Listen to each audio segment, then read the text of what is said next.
कसं आहे की गेले आठवडाभर शिरूर लोकसभा मतदारसंघ या लोकसभेच्या निवडणुकीच्या पार्श्वभूमीवर मीडियामध्ये सर्वाधिक जास्त चर्चा शिरूर लोकसभा मतदारसंघाची आहे आणि अशा पार्श्वभूमीवर वेगवेगळ्या बातम्या वेगवेगळ्या चर्चेला उधाण आलेलं आहे।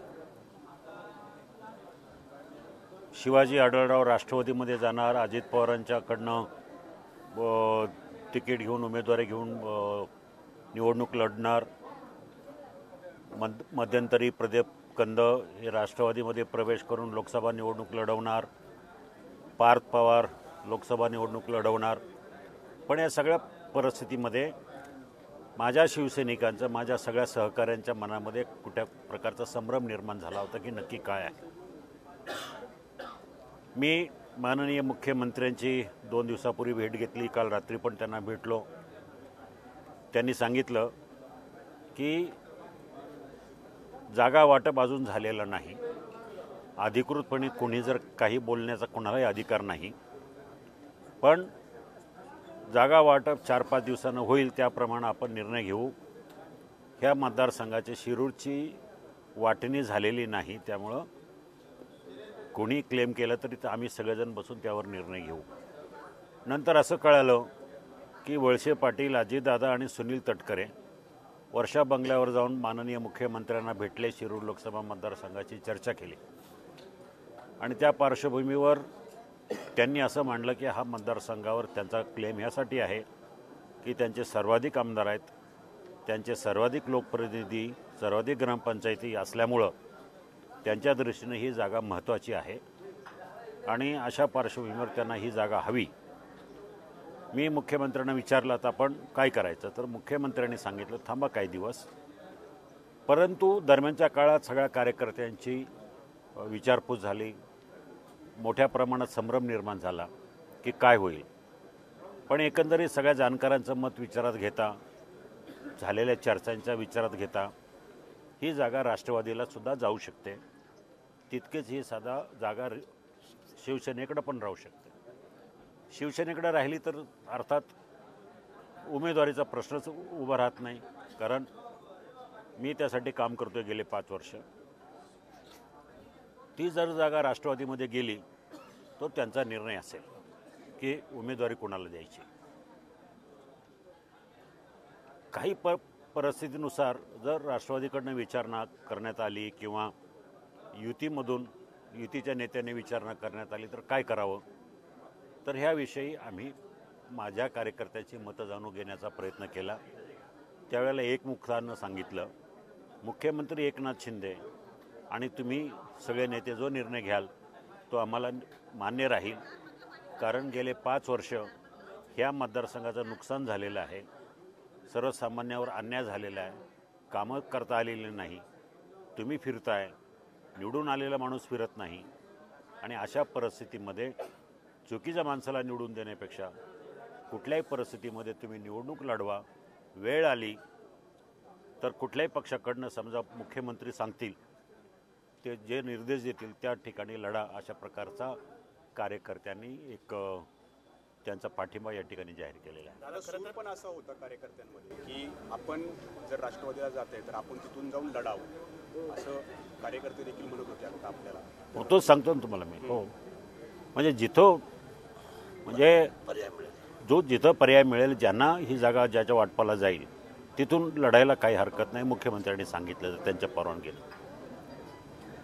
दादा, खरं तर अदलाबदली मतदारसंघांच्या केल्या जात आहे, त्यामध्ये शिरूरचं नाव प्रामुख्याने येते, तर ही जागा राष्ट्रवादीला जाईल असे संकेत मिळत आहे। पण ते सांगताना त्या परिस्थितीनुसार काय करायचं हा मी कार्यकर्त्यांना प्रश्न विचारला। त्यावेळेला कार्यकर्त्यांनी सांगितलं आपल्याला हरकत नाही, जी परिस्थिती असेल त्या परिस्थितीमधून आपल्याला निवडणूक लढवायची। खरं तर राष्ट्रवादी सोबत जर तुम्ही गेलात तर पुढच्या काळात मोठी आव्हानं असणार आहे, कारण दिलीप मोहितेंनी तुमच्यावरती टीकाही केलेली आहे, तर हे सगळं सूत कसं जुळून आणा? नाही, जुळवण्याचा विषयच नाही हा, जो त्यांचा पक्षाचा माझं त्यांचं जमत नाही हा एक वैयक्तिक पातळीवरचा प्रश्न आहे आणि वैयक्तिक हे वेदावे हे चालत राहतात राजकारणामध्ये। त्याचा परिणाम मोठ्या स्वरूपाची निवडणुकीवर होईल असं मला वाटत नाही. कारण मूळ मुद्दा काय आहे की या मतदारसंघातून मोदींच्या विचाराचा खासदार निवडून जाणं गरजेचं आहे. एकमेकाचे हेवे दावे, एकमेकाचे वैयक्तिक वाद हे तेवढे महत्त्वाचे राहत नाही अशा परिस्थितीमध्ये.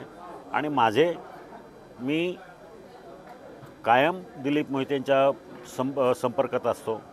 मी प्रत्येक वेळेला त्यांना सांगितलं की माझं तुमचं काही नाही आहे, मी कुठल्याही प्रकारे त्यांना हानी पोचवली नाही आहे, मी कुठल्याही प्रकारे त्यांच्याशी राजकारण केलेलं नाही आहे आणि वेळोवेळी मी त्यांना स्पष्टीकरण केलेलं आहे. त्यामुळे तसं काही प्रश्न येत नाही. त्यातून काही त्यांचे गैरसमज असतील तर बसून हे मिटवता येतील. राष्ट्रवादी कोल्ह्यांनी असं म्हटलंय की मी केलेल्या कामाची झीज पोचपावते की महायुतीला इथं उमेदवार मिळत नाही. आता कोल्हेने काय बोलावं हे त्यानेच ठरवावं. ते काही बोलतात कुठल्याही याला काही अर्थ नाही ना. त्यांच्या कामाची पोचपावतीने उमेदवार मिळत नाही म्हणजे आता मी 5 वर्ष फिरतोय की. त्यामुळे तसं काही त्यांनी बोलल्यानंतर त्याला काही अर्थच नाही. ते बेसलेस प्रश्न आहे हा. जर तुम्हाला राष्ट्रवादीची उमेदवारी फायनल झाली आणि वेळ आली तर दिलीप मोहितेंकडे तुम्ही जाणार का? तुम्ही त्यांच्याकडे? हो, साहजिक आहे ना. आपण ज्या वेळेला तुम्हाला निवडणुकीच्या रिंगणात उतरावं लागतं तर सगळ्यांशी चर्चा करावी लागते.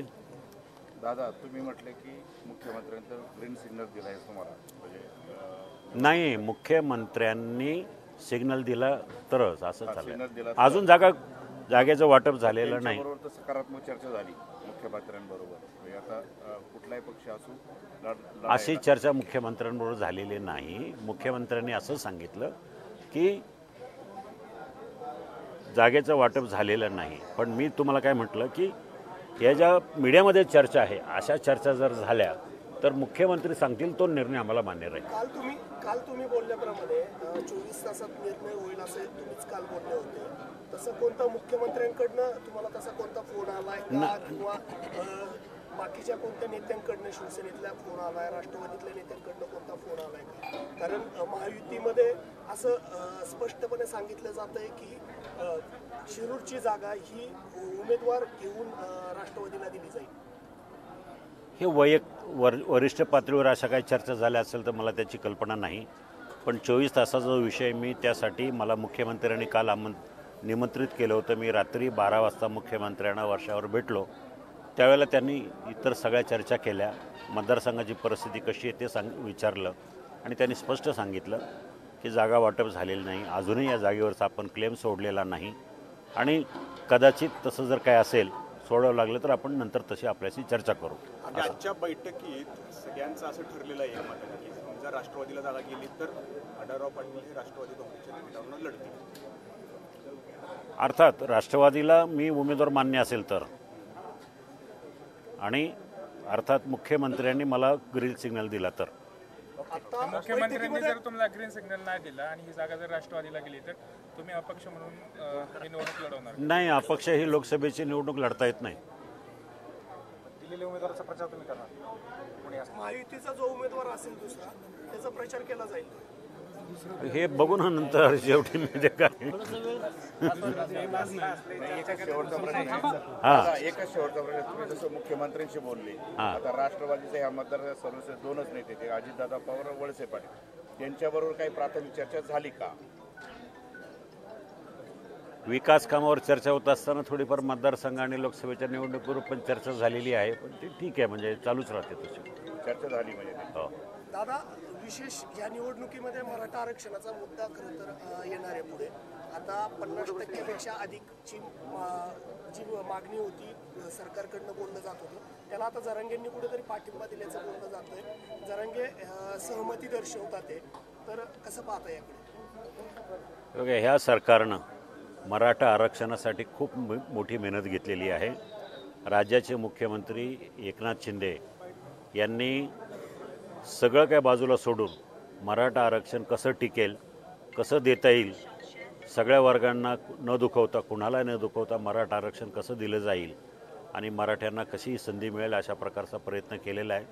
त्यांनी सभागृहाच्या बाहेर जरांगेंना जाऊन भेटणं, स्वतः 2-2 वेळा प्रोटोकॉल न पाळता, हे सगळं त्यांनी केलेलं आहे. आणि त्याचं जे फळ आहे सरकारचं वैयक्तिक फळ आहे, म्हणजे सगळं सामुदायिक फळ आहे.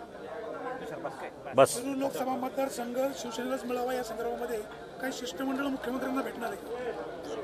जरूर भेटणार आहे. मगाशी शरददादा सोनवणे यांनी सूचना केल्याप्रमाणे आम्ही सगळे एकदा पुन्हा प्रयत्न करून ही जागा शिवसेनेलाच मिळावी असं प्रयत्न करू. धन्यवाद.